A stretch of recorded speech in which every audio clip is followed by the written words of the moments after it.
Amen. Amen. Amen. Amen. Je vous salue tous ce soir au nom de notre Seigneur Jésus-Christ. C'est une joie et une grâce pour moi d'être devant vous encore ce soir. Et je vous invite à vous lever, s'il vous plaît, pour la lecture de la parole de Dieu. Mais avant ça, je voudrais juste vous signaler, vous dire quelque chose qui est un peu regrettable pour nous, les enfants de Dieu. Vous savez que l'ennemi de nos âmes, Satan, le diable, le serpent ancien, aime constamment à nous lancer des défis. Il lance des défis aux enfants de Dieu. Il aime toujours nous voir dans un état de défaite. Il aime nous voir en train de pleurer, de gémir. Il aime nous voir en train de souffrir.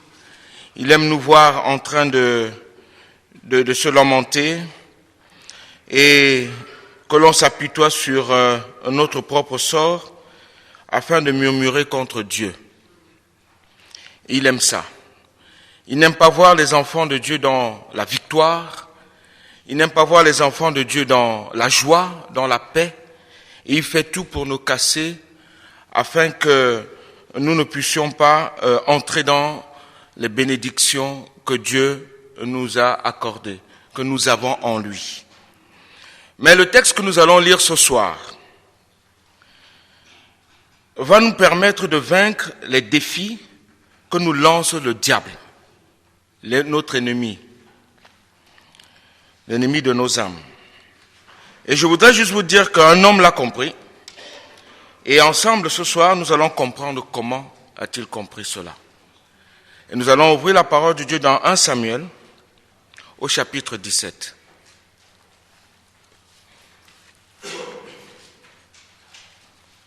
On va juste lire 2 versets et au fur et à mesure, on va essayer de développer cela selon la volonté du Saint-Esprit, comme l'Esprit de Dieu va nous conduire.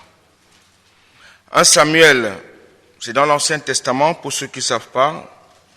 1 Samuel chapitre 17, à partir du verset 8 jusqu'au verset 9.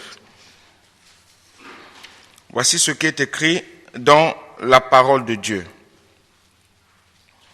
Le Philistin s'arrêta et s'adressant aux troupes d'Israël rangées en bataille, il leur cria : « Pourquoi sortez-vous pour vous ranger en bataille ? Ne suis-je pas le Philistin ? Et n'êtes-vous pas des esclaves de Saül ? Choisissez un homme qui descende contre moi. S'il peut me battre et qu'il me tue, nous vous serons assujettis. Mais si je l'emporte sur lui et que je le tue, vous nous serez assujettis et vous nous servirez. Amen. Père Céleste, conduis-nous encore ce soir. Parce que nous ne voulons pas, Seigneur, demeurer toujours dans la défaite. Nous croyons en toi. Nous croyons que tu es le Dieu qui est capable de faire des merveilles, des miracles et des prodiges. Alors nous voulons, Seigneur mon Dieu, nous positionner ce soir, demeurer en toi et faire ta volonté. Nous voulons que tu sois notre chemin, notre vérité et notre vie à chaque instant de chaque jour. Nous voulons te remettre, Seigneur, nos vies. Nous voulons te remettre, Seigneur mon Dieu, tout ce que nous sommes, afin que, Seigneur mon Dieu, ta parole puisse prendre place et vie dans tout ce que nous sommes. Nous voulons serrer ta parole dans notre cœur, afin de ne point jamais pécher contre toi. Aide-nous donc, Seigneur, encore ce soir, à pouvoir serrer ta parole et faire ta volonté, au nom de Jésus. Amen. Asseyez-vous, s'il vous plaît.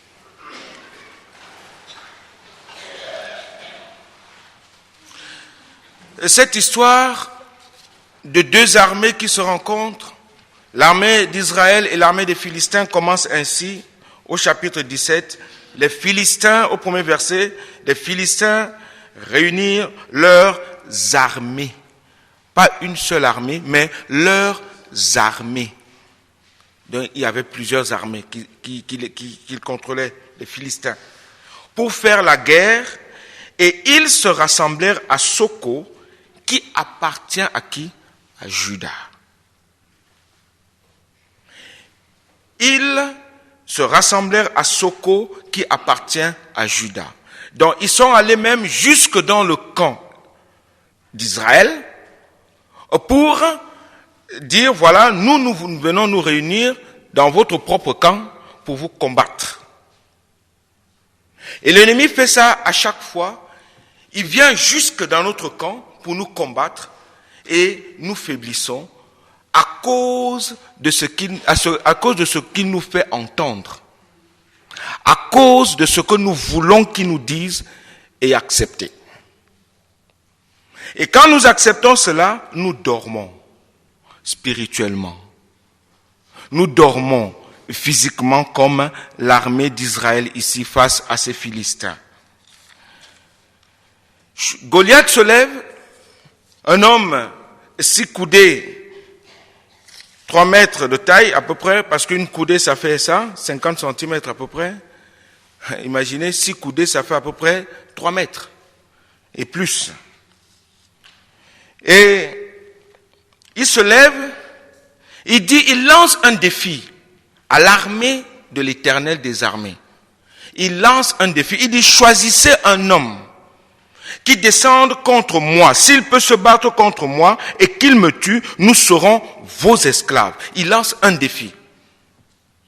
L'ennemi vient même jusque dans le camp de Dieu. Il vient au milieu du peuple de Dieu. Il vient au milieu de l'armée du Dieu Tout-Puissant. Il vient lancer un défi à l'armée du Dieu Tout-Puissant. Il dit, croyez-vous que vous pouvez faire quelque chose contre moi? Croyez-vous que vous êtes des hommes et des femmes capables de vous lever et me combattre? Croyez-vous que oui, c'est vrai, vous êtes peut-être l'armée de Dieu, mais croyez-vous que vous pouvez me battre? Et il est tout seul, il se lève. Il dit, moi, je suis Goliath de Gath. Je suis plus grand que vous tous, vous ne pouvez rien contre moi. La Bible déclare, si nous lisons un peu plus loin, que l'armée d'Israël trembla contre un seul homme. Trembla contre un seul homme. Oui, c'est vrai, Goliath était un géant, un homme de guerre. Suivant sa description, au verset 4 et 7, que vous pourrez lire à la maison. Et je vous laisse vraiment le choix de pouvoir lire ce chapitre 17 tout en entier. Vous comprendrez que, pourquoi je vais toujours faiblir face aux circonstances qui viennent devant moi? Pourquoi devrais-je toujours faiblir lorsqu'un problème, un souci, une maladie, n'importe quoi vient pour me troubler, pour ôter cette foi que mon Dieu met en moi? Pourquoi devrais-je toujours trembler alors que je suis dans le camp de Dieu? Et je voudrais parler ce soir de positionnement. Est-ce que nous nous positionnons dans le camp de Dieu? Parce que si tu te positionnes dans le camp de Dieu, sachant que Dieu est plus que vainqueur, sachant que rien ne peut résister à Dieu, sachant que rien ne peut tenir face à l'armée de Dieu, sachant que rien ne peut tenir face à ce Dieu qui a tout créé, au Dieu d'Israël, si tu te positionnes dans son camp comme un vainqueur, alors tu deviens vraiment un vainqueur. Mais l'armée ici, c'est l'armée de l'Éternel, c'est l'armée de Dieu. C'est David qui nous le fait comprendre ici. Il dit comment lui, un homme comme lui, ose-t-il se lever et injurier l'armée du Dieu vivant, l'armée de l'Éternel? Il s'est positionné. David s'est positionné. Il dit, moi, je me positionne. Vous, là, vous êtes peut-être des soldats.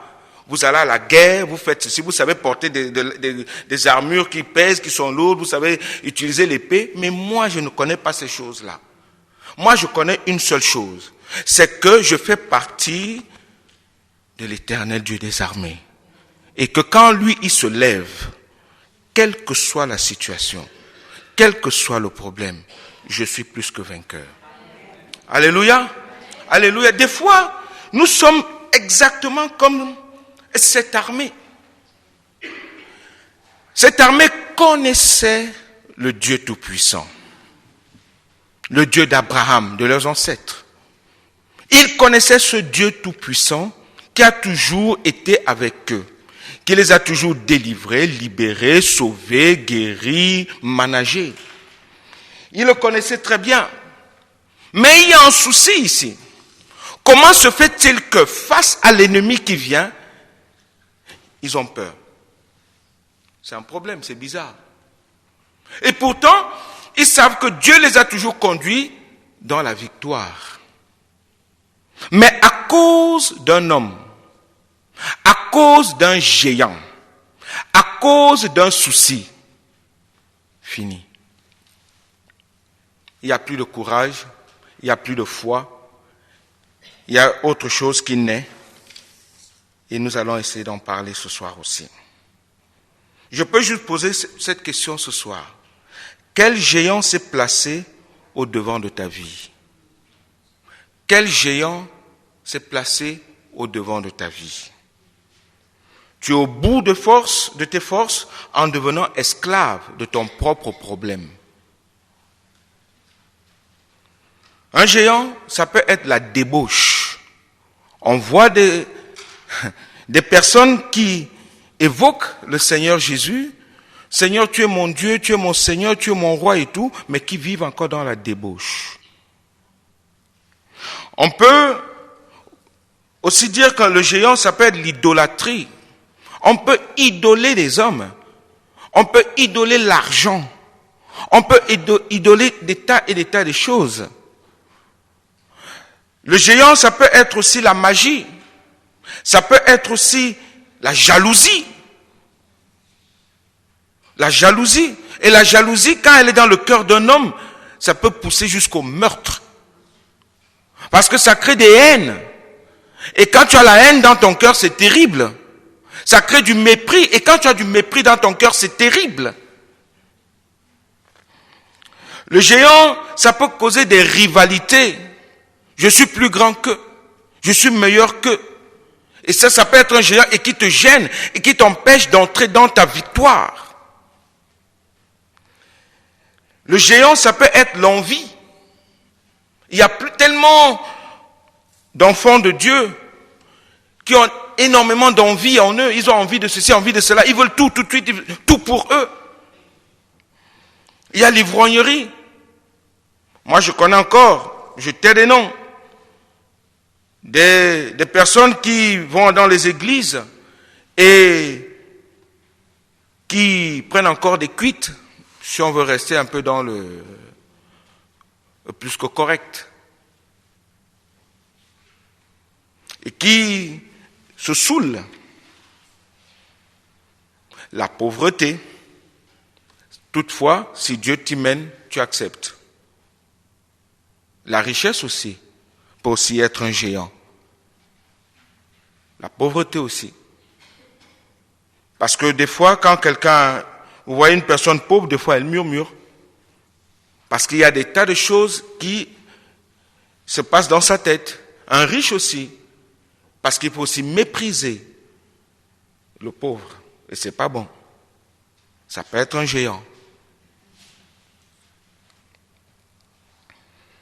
La maladie peut aussi être un géant. Les échecs peuvent aussi être des géants. Il y a la cupidité, l'amour de l'argent. L'amour de l'argent, c'est un géant, un grand géant. La luxure, c'est un géant. L'impudicité, la stérilité peut aussi être un géant. Parce qu'on n'arrive pas à avoir un enfant, on peut commencer à murmurer, on peut commencer à avoir des pensées qui ne glorifient pas Dieu. Le célibat aussi, pareil. Et ça peut causer des troubles même.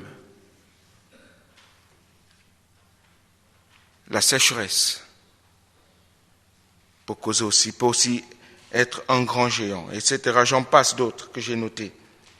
Romains chapitre 6, au verset 16 nous dit, « Ne savez-vous pas que si vous vous livrez à quelqu'un comme esclave pour lui obéir, vous êtes esclave de celui à qui vous obéissez, soit du péché qui conduit à la mort, soit de l'obéissance qui conduit à la justice.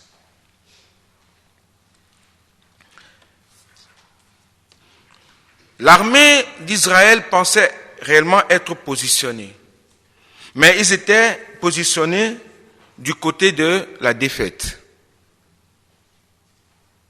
Alors que c'est l'armée de Dieu, c'est Dieu lui-même qui gérait et qui dirigeait l'armée d'Israël. Ici, on voit un roi poltron et on voit des soldats poltrons. Ils n'ont plus de courage, ils n'ont plus de foi. Ils ne croient plus que Dieu peut faire quelque chose pour eux. Alors, l'armée d'Israël est d'un côté et l'armée d'Israël est de l'autre, et l'armée des Philistins de l'autre côté. Ou dans le camp d'Israël, à Soko. Incroyable. Il a fallu que quelqu'un vienne, un jeune homme, David, pour leur faire comprendre que, c'est comment? Mes 3 grands frères, vous qui êtes là à l'armée, c'est comment? Armée de Dieu, vous qui êtes là, c'est comment? Pourquoi ne vous réveillez-vous pas? Pourquoi ne comprenez-vous pas que cet homme n'est rien et que nous sommes quelque chose? Parce que celui qui est avec nous, celui qui est en nous, est plus fort que celui qui est dans le monde. Pourquoi ne comprenons-nous pas ça? Mais que se passe-t-il dans le cœur des frères de David quand nous lisons les textes? Ils ont commencé à le traiter de tous les noms. D'orgueilleux. Ah, nous connaissons ton orgueil, David. Nous savons comment tu es. Ils ont commencé à l'insulter, à le rabaisser, à dire du n'importe quoi sur lui. Et je bénis le Seigneur parce que la parole dit que David n'a même pas écouté ce qu'ils ont dit, il s'est détourné d'eux, il a continué son chemin pour poser des questions aux autres soldats. Et pendant qu'il pose des questions, cela arrive aux oreilles du roi Saül. Et le roi Saül dit, amenez-le. Il dit, mon fils, si c'est comme ça que tu es, tiens, voici mon armure, tiens, va. C'est pour dire, écoute, nous on a essayé. C'est toi qui vas pouvoir faire quelque chose. Il y a un souci aussi là-dessus. C'est que des fois, nous voulons essayer d'œuvrer avec les armes des autres, sans réellement compter sur Dieu. Nous voulons que ce soit les autres qui nous aident. Nous voulons prendre ce qui appartient aux autres, alors que c'est lourd sur nous. Ça pèse sur nous. C'est immense sur nous. On n'arrive même pas à marcher avec cela, parce que cela ne nous appartient pas. C'est pas Dieu qui nous l'a donné. Les talents des autres ne sont pas nos talents. Les talents que nous avons viennent de Dieu. Et c'est Dieu qui les donne. Ce n'est pas un homme qui les donne. La force que nous avons vient de Dieu. Je ne vais pas aller prendre la force d'un autre. Et les messages que nous apportons doivent aussi venir de Dieu et non des autres. Notre vie doit être conduite par Dieu. Il est écrit que nous sommes le temple du Saint-Esprit et que c'est lui qui doit nous gérer. C'est lui qui doit nous diriger. Alléluia. Il doit nous conduire. David a dit à Saül, je ne peux pas. C'est trop lourd pour moi. David n'a jamais été un soldat. Il dit, ton épée là même, j'arrive même pas à porter cette épée, je peux pas. Ton armure là, regarde, j'arrive même pas à marcher. Mais je sais comment mon Dieu, lui, me fait combattre. C'est simple. Moi, je vais vers le torrent là, je prends mes 5 pierres et j'ai ma fronde. Je sais comment mon Dieu va tuer le géant là. C'est avec sa force. Ce n'est pas avec la force d'un homme. C'est pas avec ton armure, Saül. C'est pas avec tes armes, Saül. Mais je compte sur Dieu, je compte sur la force de Dieu, la puissance de Dieu, l'autorité de Dieu, la majesté de Dieu, la grandeur de Dieu, de tout ce qu'il est. Et ça me rend plus que vainqueur. Et l'ennemi a été foudroyé. Alléluia. Actes chapitre 4, verset 19 nous dit que Pierre et Jean leur répondirent, « Est-il juste devant Dieu de vous obéir plutôt qu'à Dieu ?» C'est ce qui s'est passé. Est-ce que je dois écouter ce que mes frères me disent? Est-ce que je dois écouter ce que les hommes me disent? Est-ce que je dois écouter ce que tel ou tel me dit, sans consulter celui à qui j'appartiens? Ainsi parle l'Éternel. Non, je veux d'abord écouter ce que mon Dieu me dit. Peut-être que Dieu t'a parlé, mais j'aimerais qu'il me parle à moi-même aussi, au plus profond de mon être entier. Que je comprenne où il veut m'amener. Parce que je me positionne sur son terrain. Et je marche sur son terrain. Si je vis, ce n'est plus moi qui vis. C'est son esprit qui vit en moi. C'est Christ qui vit en moi. Et si c'est Christ qui vit en moi, alors je le laisse me conduire. Je me positionne en lui. Je ne me positionne pas sur les hommes. Jean chapitre 8, verset 34 dit, en vérité, je vous le dis, quiconque commet le péché est esclave du péché. Ils étaient en train de pécher contre Dieu. Ils étaient en train de renier la puissance de Dieu. Ils étaient en train de renier la force de Dieu. Vous n'avez jamais remarqué certaines personnes qui glorifient Dieu, qui adorent Dieu, et après quand vous allez les voir, vous dites, mon frère, ça va? Il dit, oui, mais quoi? Ça va? Oui, mais tu sais, j'ai tellement prié, mais vraiment, mais n'as-tu pas confiance à ce Dieu à qui tu pries? Est-ce que c'est un Dieu fait de main d'homme? Est-ce que c'est un Dieu créé par les hommes, par l'imagination des hommes? C'est le Dieu tout-puissant, il n'y en a pas un autre. Satan n'est qu'un ange déchu. Et les démons, idem. Mais nous positionnons sur le terrain du Dieu tout-puissant. Il faut garder tes propres habits, mon frère, ma sœur. Ne ressemble à personne d'autre. David n'a pas voulu les vêtements de Saül. Il dit non, moi je fais comme mon Dieu me dit de faire. Alléluia. David n'a pas voulu marcher avec l'armée de Saül, avec l'armure de Saül, il ne pouvait même pas. Parce que Dieu a mis en toi, mon frère, ma sœur, toutes les capacités et il t'a déjà lavé par le sang de son Fils bien-aimé. Il a mis en toi des capacités. Tu as des capacités. Il faut les utiliser pour la gloire de Dieu. Et non pour ta propre gloire, ou bien pour essayer de te faire valoir, ou bien te montrer. Il faut garder confiance en Dieu, parce que c'est lui qui combat pour toi. Personne d'autre ne viendra combattre pour toi. Il y a un chant africain qui dit, quand Satan met point, Jésus lui met la virgule. C'est pour dire ton histoire continue toujours. Satan te dit c'est fini aujourd'hui. Mais Dieu te dit attends, moi je mets la virgule parce que son histoire continue encore. Alléluia. Goliath était en train de dire à l'armée d'Israël, pour vous là c'est fini. Vous vous levez, vous êtes fini. Vous descendez la vallée, vous êtes fini, vous êtes mort. Il n'y a plus de solution pour vous. Et l'ennemi vient te faire comprendre, entendre ces choses. Et toi, tu commences à trembler, tu oublies Dieu, tu pèches quand tu oublies ton Dieu. Parce que tu sais que c'est lui qui est ta force. Ne l'oublie pas parce que tu lui appartiens. N'oublie pas que c'est lui qui est ton guide.